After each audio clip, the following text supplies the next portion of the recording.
Yeah, yeah, yeah, yeah. I used to love it when the snow melt, that meant spring here. Outside clean gear, hype for it each year. Highlight rails, got me amped to bust a few. No moves are the adjustable. Sometimes I hang on it like it was the block. Sometimes I pull it back, time I hide. There was nothing like my hoop if you were on my block. It was the high spot, everyone would shoot they shot. Dribble on the lawn but never lost my handle. Took so many shots you would think I'm Rambo. Never running out of ammo. Take the young bucks, make them an example. One on one like Jordan B. Bird. What you know about bump from the court to the curb? Used to bang in the pain, you would think it would hurt. But it just made us tougher than dirt. Each time I swerve to the place I was raised, that old hoop still hangs, though it's seen better days. Lil' rust, but trusted, we'll never paid. And when we done, we sip lemonade. Old hoop in the driveway, ayy, ayy, ayy. The whole hoop in the driveway. Ay, ay, ay. We used to shoot our shot when the block was hot. And when we get started, never stop. Even though the time would fly, never wanted to end. The next day we do it all again. Let me take y'all back to the old school. Give you the cold truth. You don't want beef, I'll bring you tofu. Play by the old rules, like you're supposed to. We was up on Jordan before he sold shoes. I throw it up, let it fly like a bull fight. From the sun to the street to the moonlight. Call up the crew, what you doing tonight? Only a thunderstorm will ruin the vibe. I knew the front of the rim would give me the roll. Master of the no look on the give and go. All friends but play with something to prove. Called board wasn't cause I had nothing to do.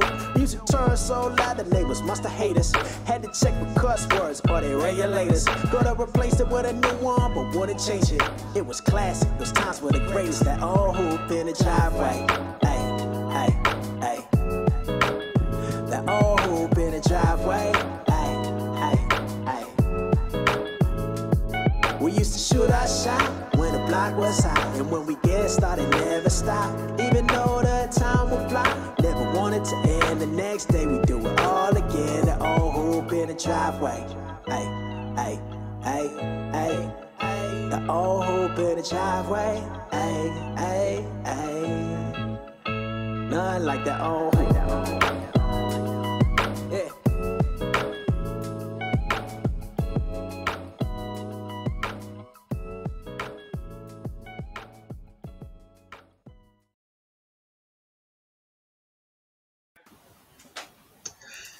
Hey, welcome everybody to the Community Building in Crisis Summit. My name is Bobby Umar. I am a speaker and trainer, a 5-time TEDx speaker, and Inc. Magazine Top 100 Leadership Speaker, and I'm the founder of DYPB, Discover Your Personal Brand. And I'm here with, I'm one of the producers today to co-host the event. I'm here today along with Bill Benham and Lee Mitchell, who you'll meet in just a moment, but they're on stage so you can see them on the screen.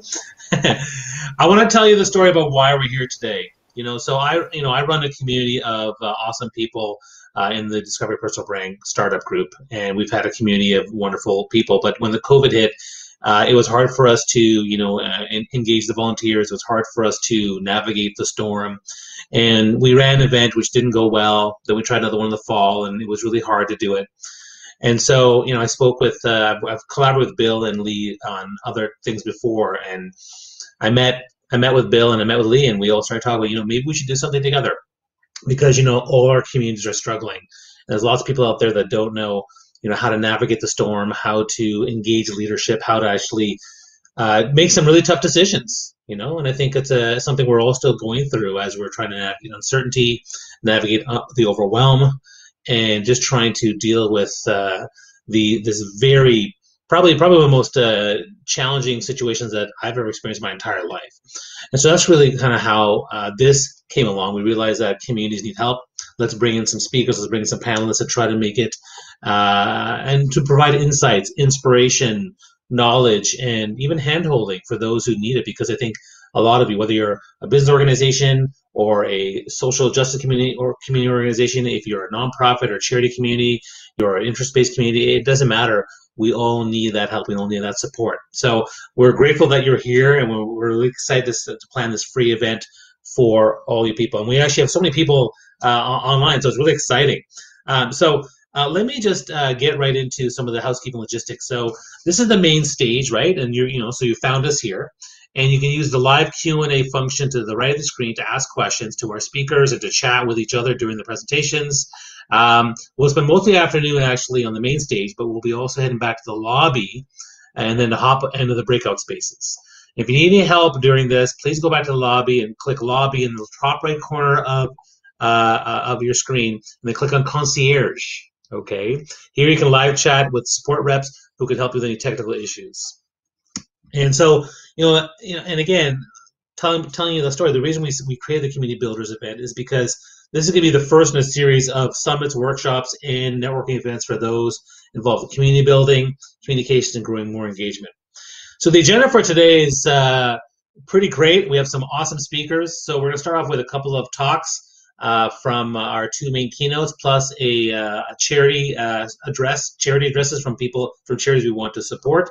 Then we're going to actually have a breakout session where we're going to actually engage you and get you to share your thoughts about what you've learned so far. And then we're going to have the first panel, which is going to be talking about community building in crisis and looking through the challenges. After that, we'll just have a regular break. Go to the washroom. You can network if you want, but you can take a break from what we're doing. And then we have our second panel, which is going to talk about virtual versus office and what the future holds for us.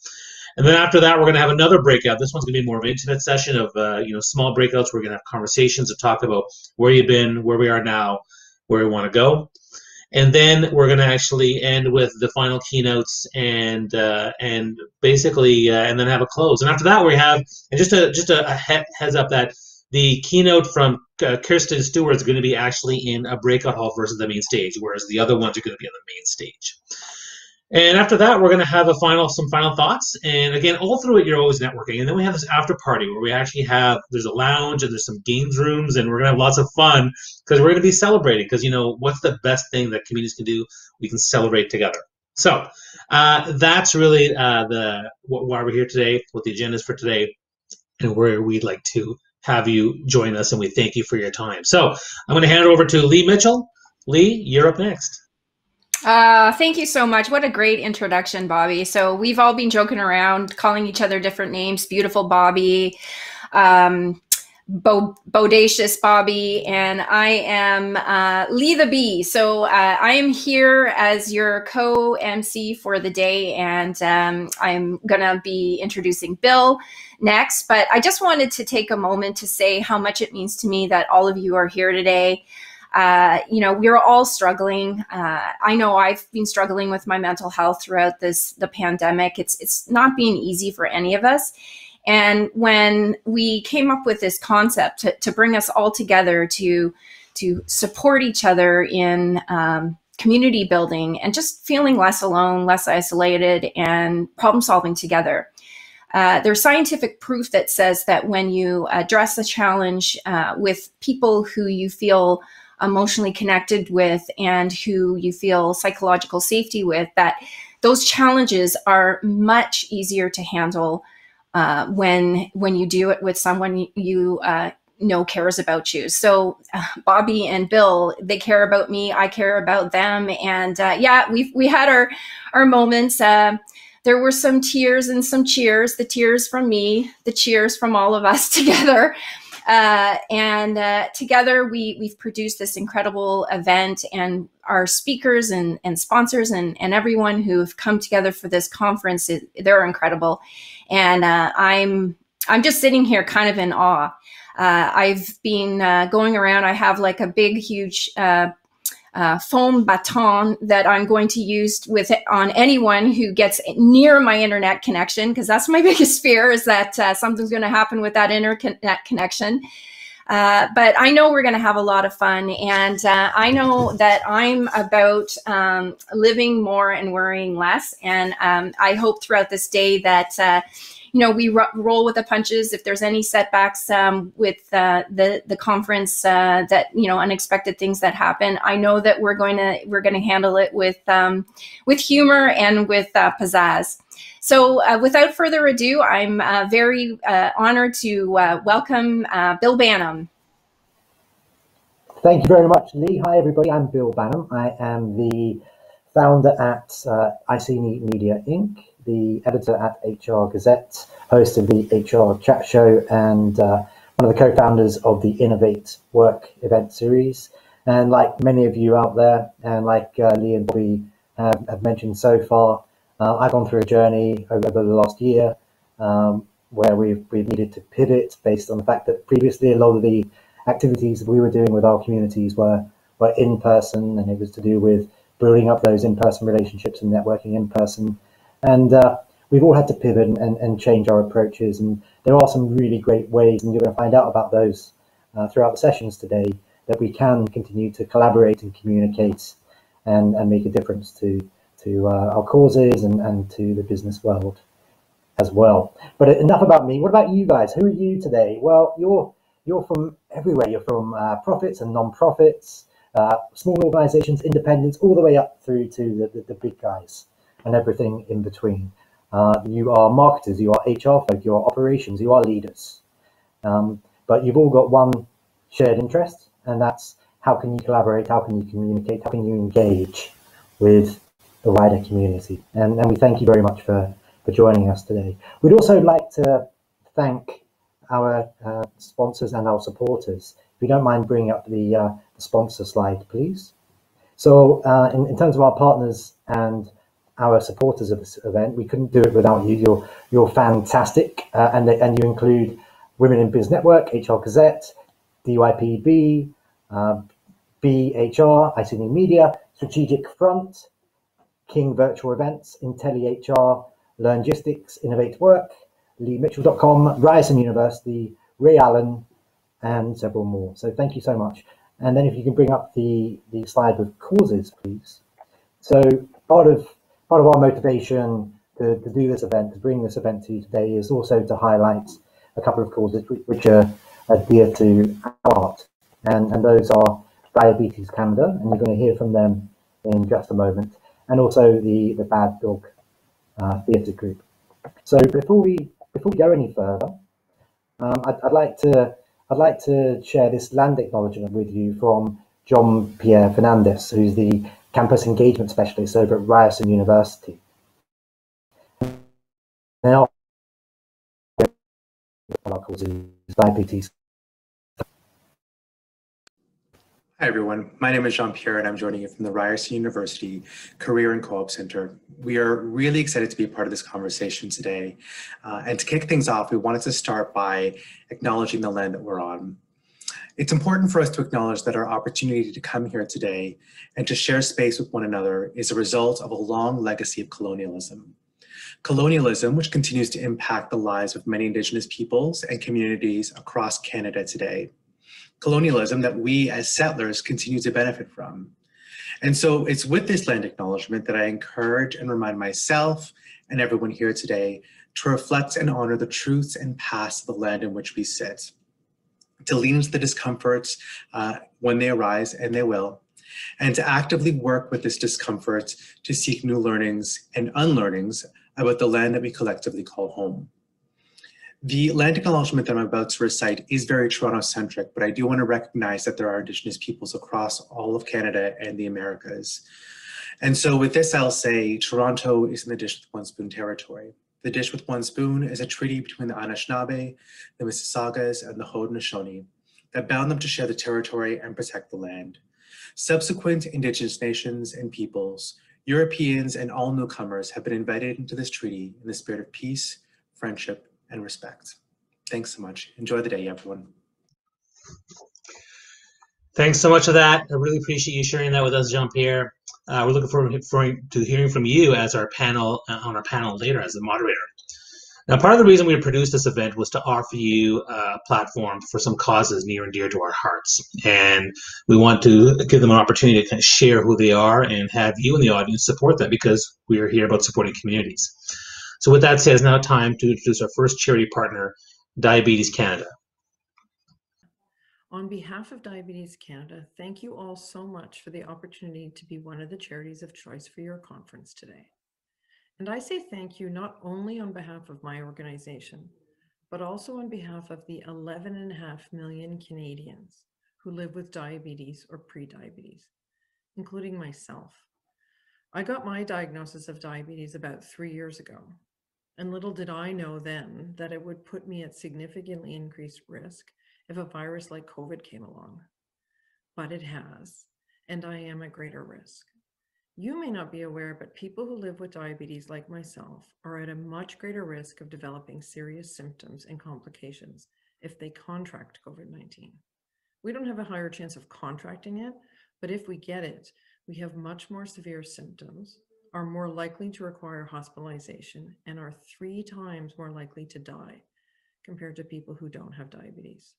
So our community is on edge, and folks are telling us that they are choosing to skip their important diabetes management appointments because of their fear of COVID. And this, of course, is making their risk of diabetes complications like heart attack, stroke, blindness, and kidney failure much higher. That's why in 2021, we at Diabetes Canada are speaking up.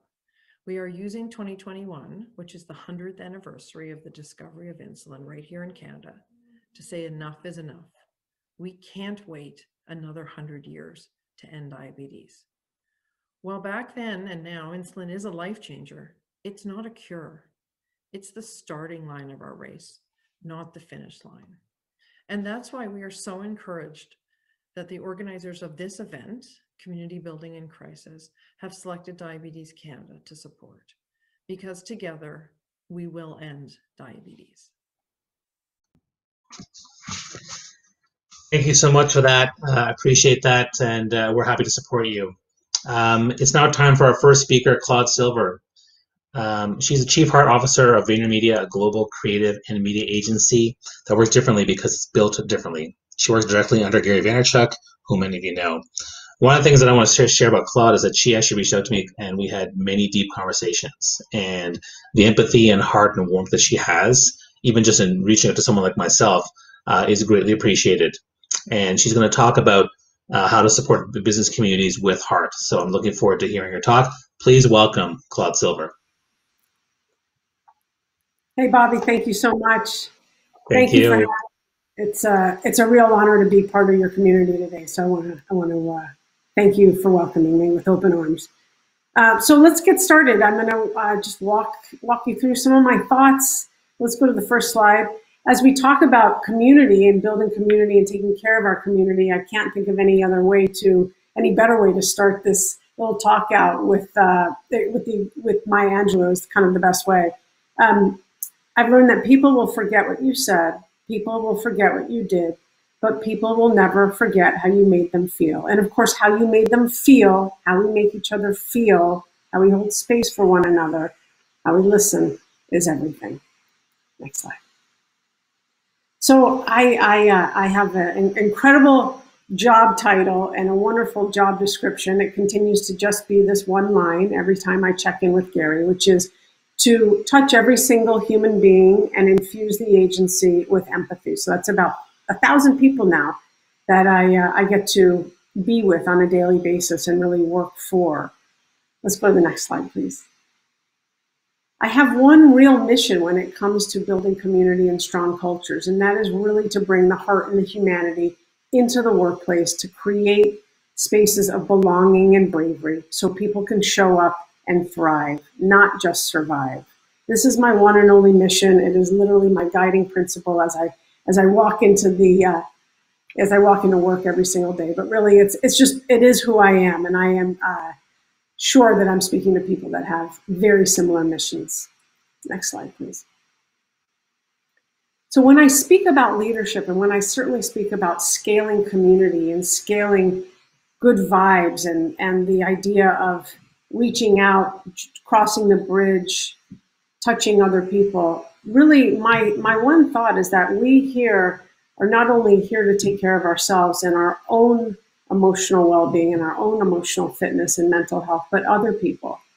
And so it boils up to empathetic leadership or servant leadership for me. And everything that we do is not just for us anymore. It's for everyone. We're all experiencing this collective pandemic together. It doesn't matter which geography you're in. We're all here.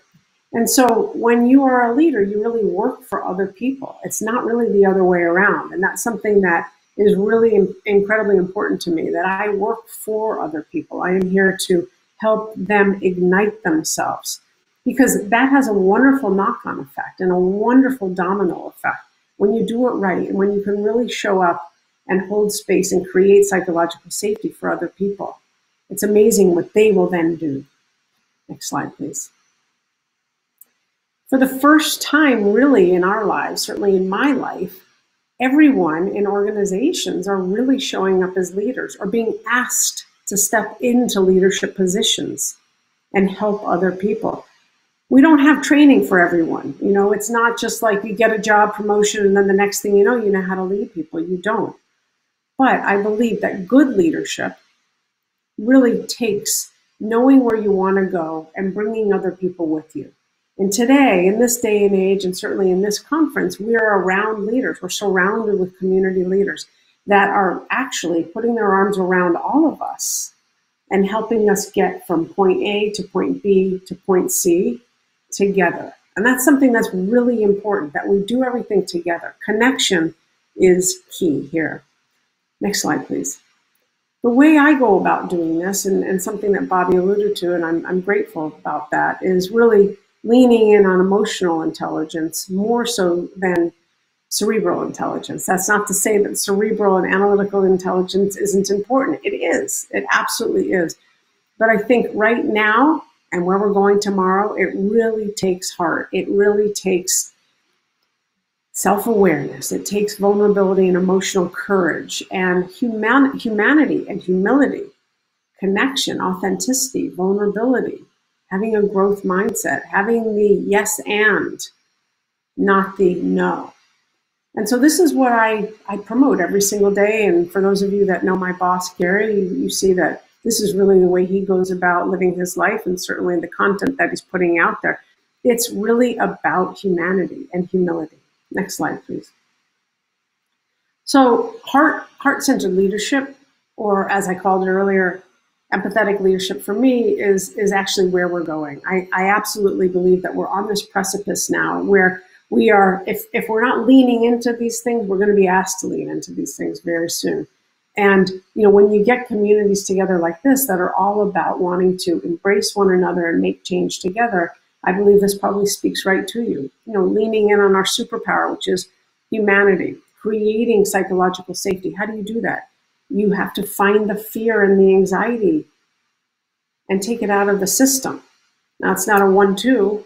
You have to absolutely dig it out of the system with the shovel by the root and get rid of it. So that takes some time and effort, but we can all do that. Abundant and positive thinking. We all inspire change. This is a community and certainly a conference that is inspiring change. For me, you know, a high-touch culture is what I'm all about, 24/7, making sure that I'm having one-on-ones with every single person I possibly can, and setting up what I call culture champions in other offices so they can scale our DNA. Seizing disruption and really, and hardship, which is what we've all seen in 2020 and even in this year now as well. Seizing disruption as moments of transformation, coming together, strategizing, figuring out after we triage, how do we get to a place of adaptation? How do we get to the new normal together? You know, unleashing our collective energy for maximum impact, and we're the calm in other people, we're the calm in people's storm. I think that's really important. And that also means that sometimes we got to check ourselves before we wreck ourselves. I know that I'm the calm in a lot of people's storm, and sometimes I don't show that I'm really paddling like that duck on the water. You know, you look all calm and cool, but sometimes I'm paddling like crazy underneath. And it's up to me to actually get a little bit more real and tell someone, like, I'm really having a hard time today.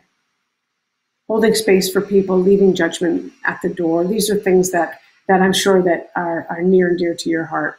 And one of the things I really say, especially in this world of HR that I've now been in for 5 years as a Chief Heart Officer, I see us in many ways as the Sherpas, as the coaches, as the guides for other people. And I think that we can do that whether or not it's in our work environments, or you can do that in your football clubs, or you can do that online with your family. You know, culture is everywhere. It's not just at work. We're in so many different cultures. So how do we show up as we walk into those cultures every single day is really important. Next slide, please.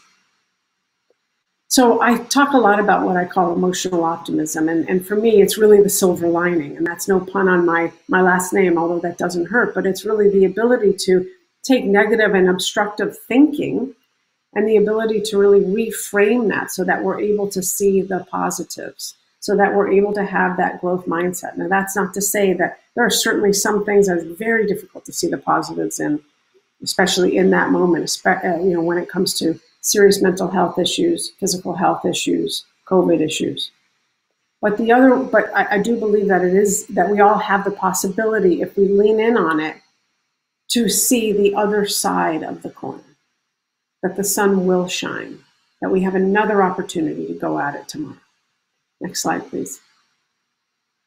So holding space is something I've spoken about a couple times here. For me, that's really a key tenet of how I lead. Psychological safety, we already spoke about that. Leaving your ego out the door, being there for other people, actively listening, giving your full attention to someone, allowing that person to just be who they are without judging. Really, again, checking my bias at the door. This is about them. And the real big thing is I'm not trying to fix anyone. I'm just trying to hold the space empathetically with kindness and compassion and walk alongside them. And I find that when we equip people with these keys, with these skills and offerings, people are really able to start to show up for themselves. And again, when they show up for themselves, they're able to show up for others. Next slide, please. Great. So these are common sense, kind of like, you all know this, human kindness is the way.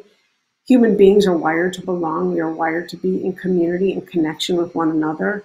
Optimistic osmosis, when you are optimistic or when you have emotional optimism and you offer that to other people, it really can create results. When you have that yes and about you. We're all better when we work together. In community, we find right together. Who knows what right is today, right? We're all figuring it out together. And when we talk together and come together in different ways, which is what COVID has given us, is the opportunity to think about things differently, show up differently, wrap our arms around people in a different way, we can get better results and we can have momentum and move the ball further down the field. Really, really important. Because where we were yesterday is gone. Today is a new day, and tomorrow we have no idea what's going to happen. Next slide, please. Great. So someone spoke about this already today, talking about both resilience and the ability to change. And that's what the 2020 has given us on a silver platter. We either wither or we change. And so this quote by Darwin I thought was really important, which is, it's not the strongest of species that survive, nor the most intelligent, but the one most responsive to change. And I love this little photo I saw on Instagram, and this was like in April of 2020, and it just said the show will go on. And I thought that was really, really, that's exactly right. The show will go on. We are here. We are incredibly resilient and resourceful people, species. Next slide, please. A couple last things I want to touch on. Attention and generosity. And I absolutely think that generosity is kind of the grandparent of attention. When we give other people our attention, when we hold space for people, when we actively listen, it creates serotonin for them. It absolutely unlocks a feeling of well-being and happiness. And think about when people give you attention, you feel good. You feel like, gosh, I'm important, I matter. I matter. And generosity unlocks oxytocin, which again is another hormone, kind of the love hormone, the hugging hormone, if you will. And it gives us a feeling of bonding. And this is what community does. When we connect with one another, we make each other feel seen. We validate each other's experience. Next slide, please. The way you see people is the way you treat people, and the way you treat people is what they become. We have so much influence as human beings, don't we? When we see things as negative, other things will actually appear negative, and other people catch on to that. The cynicism, the gossip, the toxicity. But when we're able to see the silver lining in something, when we're able to see that the energy will shift and change, people catch on to that too. We have so much influence. Next slide, please. So Two last things I want to say. I get asked the question all the time, what's the ROI of well-being? What's the ROI of a chief heart officer? What's the ROI of being there with your people and really giving it all to your people? What isn't the ROI? Obviously, people feel as though they are seen, they're valued, they matter, lower absenteeism, all of those things that we already know about. But really, there is no downside to giving people energy, giving them time off, giving them ways to unplug, giving yourself ways to unplug. It's incredibly, incredibly crucial. Last slide, please. So in closing, what I'll say is, listen, we don't get points for holding back right now. It is the time for us to show up. We are on the precipice of evolution and revolution, and this is about the revolution of we. So thank you very much for having me. It's been a pleasure. Thank you. Thanks so much, Claude. Really appreciate the lessons on holding space for people. I think it's really important, as well as, heart, and more heart leads to emotional optimism, which I thought was really powerful. So thank you so much for that. Have a great day. Thanks, you too. All right, so we'd now like to share a short message from another cause we're supporting, which is Bad Dog Theater. I actually have one of their t-shirts. So let's hear from Coco. Hello, everyone. My name is Coco Galore. I am the artistic and managing director of the Bad Dog Theater Company. The Bad Dog Theater Company is an artist-run nonprofit organization and theater. We specialize in the art of improvisation. Let me guess, right now we all just thought improv equals whose line is it anyways? That's right, that's what we do. So, because of the global pandemic, we've had to face really challenging financial times. We've lost our physical location. We've downsized our staff to a kind of skeletal staff so that we can continue providing a service and entertainment on virtual platforms. Right now, our platform is completely online. We have Bad Dog Comedy classes, which we run classes on Zoom or Google Meet. And we have Bad Dog Comedy TV, which is live unscripted content streamed onto our YouTube channel. So if you have some time, please look into, and if you have the means, please look into possibly donating or supporting us. Something as simple as liking our Twitter page at Bad Dog Theater, liking our Instagram at Bad Dog Theater, or even liking us on Facebook. Hey, how can we forget Facebook, am I right? At Bad Dog Theater. You can find us on all these three platforms. You can give us a like, keep up with our news, or you can take classes, baddogtheater.com/classes, or you can simply donate if you have the means, baddogtheater.com/donate. Every day we have shows on our YouTube, Bad Dog Comedy TV. You can support us by subscribing and liking our YouTube channel, watching the content, and supporting the artists that are really, honestly, trying our best. And that's all we can do at this time, on top of washing our hands and staying inside. Thank you so much. That was great. Thanks, Coco, for that. And you'll see her later actually on one of the panels. That's great. So, and again, support the charities. They're really great. They're really important to us, and that's why we're here. It's my pleasure now to introduce our second amazing speaker, Mohammed Faqih, the CEO and president of Paramount Fine Foods, the fastest growing Middle Eastern food chain in Canada with over 70 restaurants. And I've seen his work in terms of giving back to the community. It's been really, really inspiring. Mohammed's session is going to talk about giving back and supporting communities. Please welcome Mohammed. Hey, Bobby, how are you? Pleasure, thanks. Well, good afternoon, everyone, and thank you so much for inviting me today to speak about something that is very, very close to my heart, which is giving back to the community and supporting it. I wish that I had 80 minutes, not the 8 minutes that Bobby gave me, because this is something that I would not want to stop talking about. But let's get going. It has been a terrible year for so many. And a lot of people say it's been historic, unprecedented, tiring, relentless. And there has been heartache for many of us and sacrifice for most. We've learned about ourselves and about each other. But the truth is that we've been learning about our society and about each other for so much longer. And if we are honest, we all know that things have not been working at their best in recent years. There is a lot of room for improvement. inequality, and need have been all around us. And the pandemic has compounded already existing problems. Our communities were not as strong as they needed to be, which put even more lives at risk.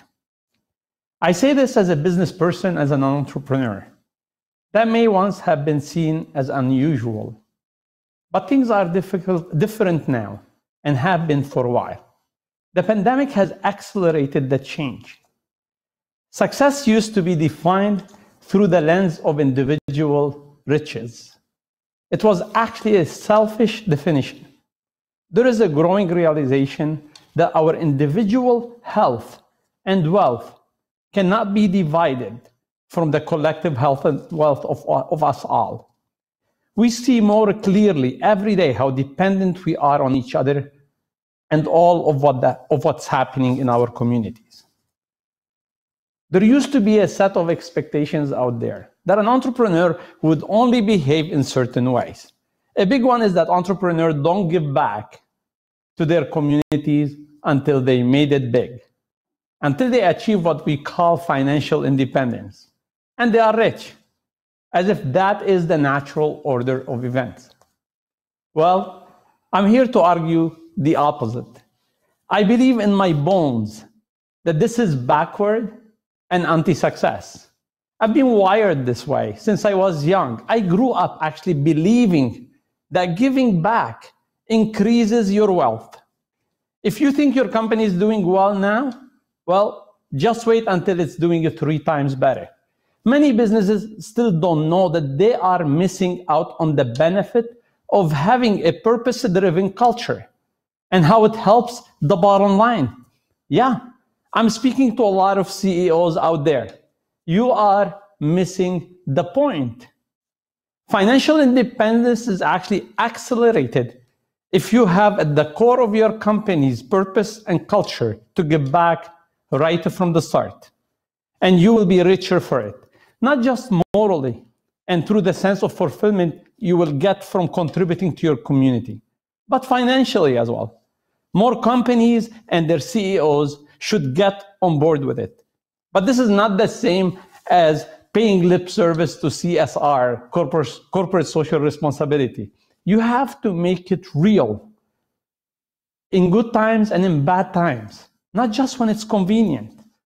For years, I have followed a core set of principles that demand you put people first, have a purpose that permeates the corporate culture and that always aims to protect the planet. And I truly believe the profit will come. I've seen it at Paramount for years. And businesses knows this, or should at least. When your corporate purpose is centered on giving back and making your community stronger, then in return, you will be supported.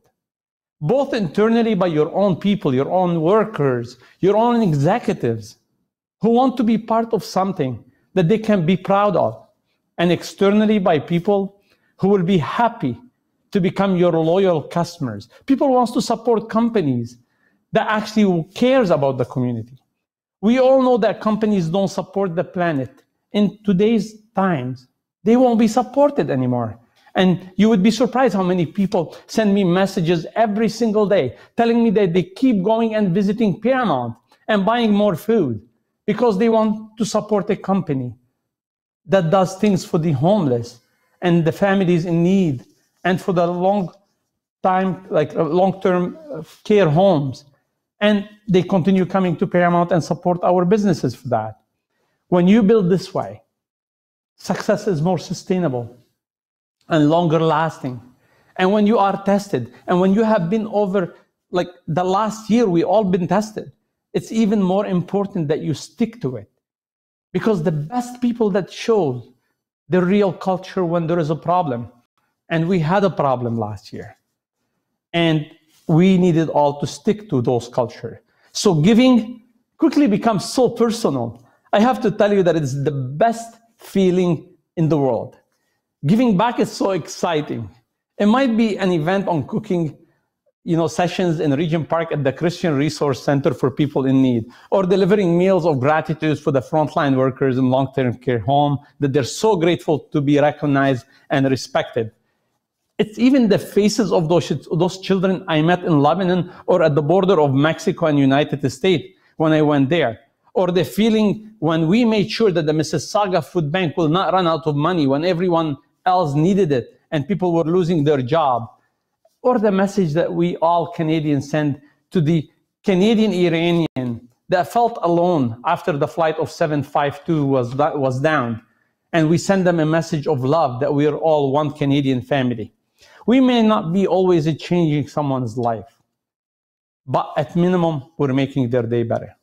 And it's not just me, but my staff too, who become completely emotionally involved and attached to these causes that we take up and the people we help. And I tell you, it's so energizing. Like I wake up every morning, I want to do more. It gives me new determination each morning to add my success so that I can afford and continue to do more things with the community. And we must make sure that we recognize the difference that we are making out there in the world. We shouldn't only celebrate financial success. No, we shouldn't. That needs to be swamped by all of us.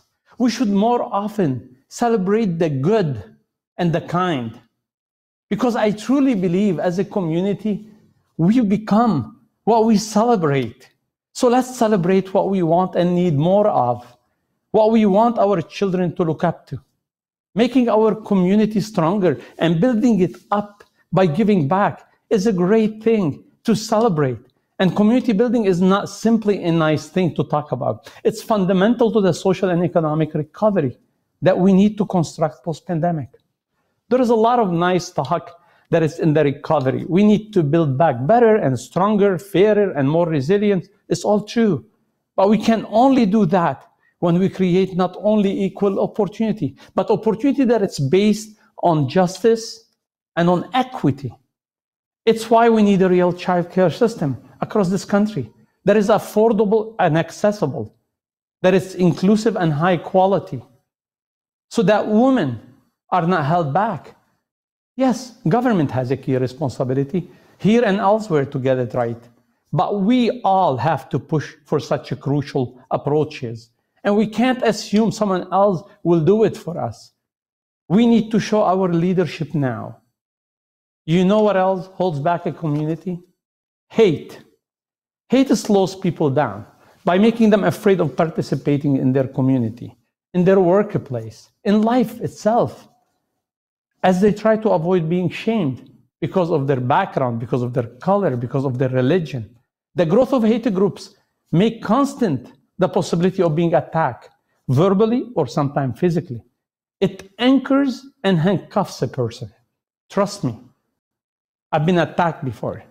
It does undermine their potential, and it holds them back while also impeding Canada's progress. If we want strong communities, we have to work hard every single day, and all of us together to eradicate hate. It's why we can only say we have built a fair society when both our boardrooms and corridors of our governments looks like our streets. When we see people more from different colors, different backgrounds, and different religions in all the ranks of the workplace. It is true, and I truly always believe that diversity is a fact, but inclusion is our choice. So yes, diversity is a fact and inclusion is a choice. We need to choose better every single day, and we all need to choose to include everyone. I'm so proud to say that the bottom line for me, I truly believe that the solution to a lot of the world problem is that the world needs more good people who are willing to do good things. And I know it's simplistic, but that the world do need more good people that they are willing to do good things. And I'm so proud to say that it's at the core of my company's corporate culture. And you know what my dream is? Is that the same will become at the core of the culture of our cities and our country. And in the most difficult times of all, dark times like the past year, The world needs more light. It needs all of us to shine. And from someone that lived the war, I'm telling you the light will come. And giving back and building up your community is the way that we can shine the brightest. Thank you so much.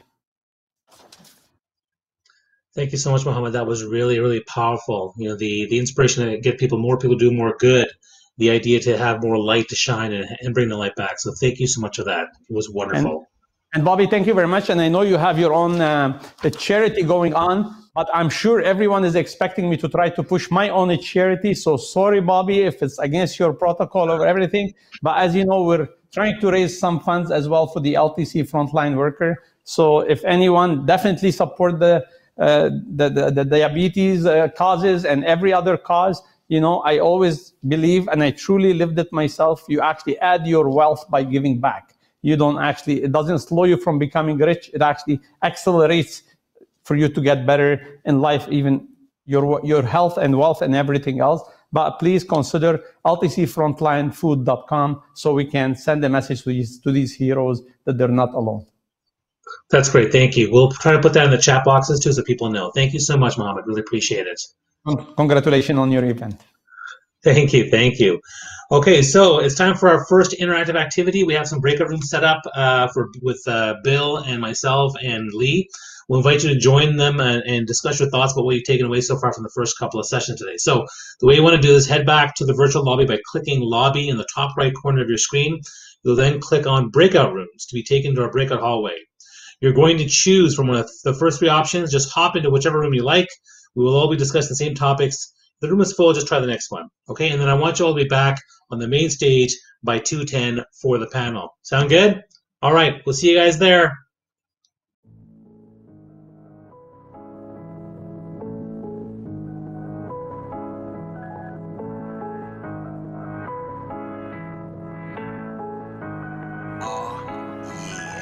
My comeback is the best, but I ain't never left, yeah. I ain't on just yet, but best bet that I'm next, yeah. Don't ever sleep, nah, I let my eyes rest. If I woke up, then I'm blessed. I can never see me getting depressed. Why? Cause I'm lit. I can't apologize for who I am. Light skin, aloe black, they call me the man. Walk into the party with Prosecco in my hand. And if they say he wild, then tell them I don't give a damn. Cause they don't know about the struggles lately that I've been through. Coming at me every corner, cut me like a cancer.